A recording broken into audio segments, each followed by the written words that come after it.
Hi, I'm Paco, and this is Osa the Rover. This week on Osa the Rover. A terrible conundrum. The laws of physics.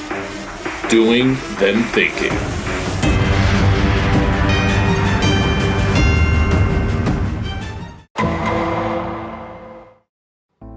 First off, it's really important to note that this is a 2,000-pound stand. So on Tuesday, I decided to tackle my other construction project, the engine stand.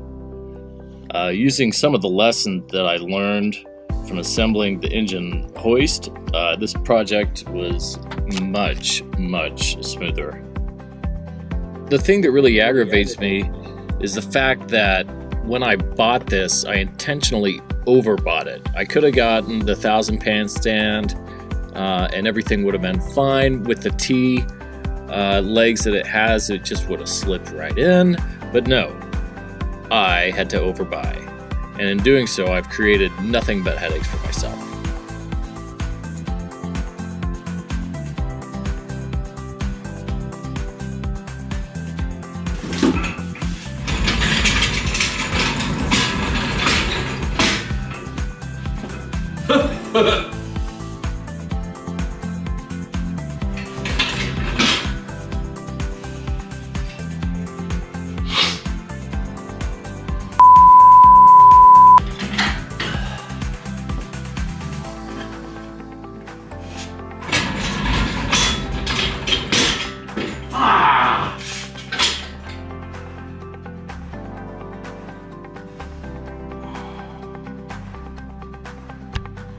So here's the problem that I have. I have the legs of the engine hoist and the legs of the engine stand. I've got that much space in between the two of them, and I'm running into it here on the cross brace, and I've got a little bit of room over there, but I got about a foot to make up in the middle, and I'll be damned if I know how I'm going to make that happen.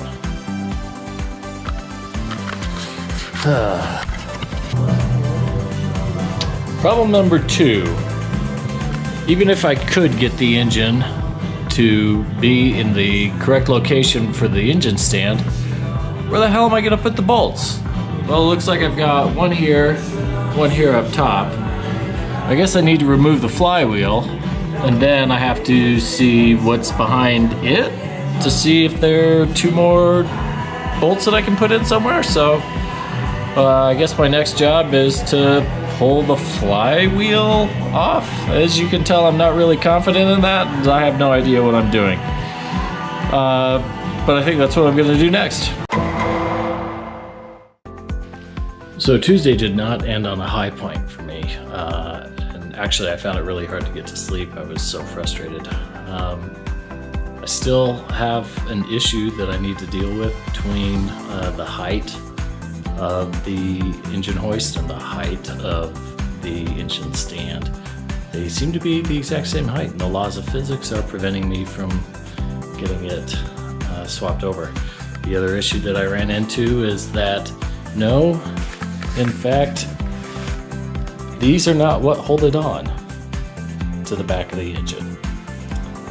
There's a bolt that's supposed to go through it that mounts into the engine block, and not just gripping force. So a little naivete really kind of sunk me there. So I guess tonight the mission is to get the flywheel off and try and get it ready to go up on the stand. At least this time, working on something, I was smart enough to break out my workshop manual. That answered a lot of questions for me and really kind of gave me a path to follow.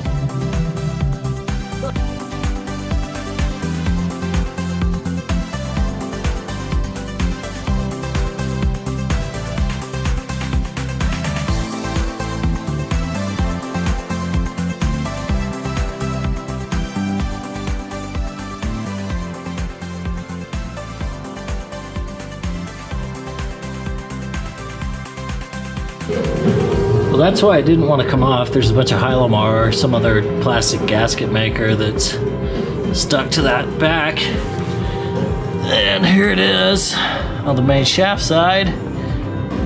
It's pretty grody, so I guess I'll have to scrape that off and get that nice again. Oh well. But it's back off. That's the important part. Everything is off to this point. I feel pretty good.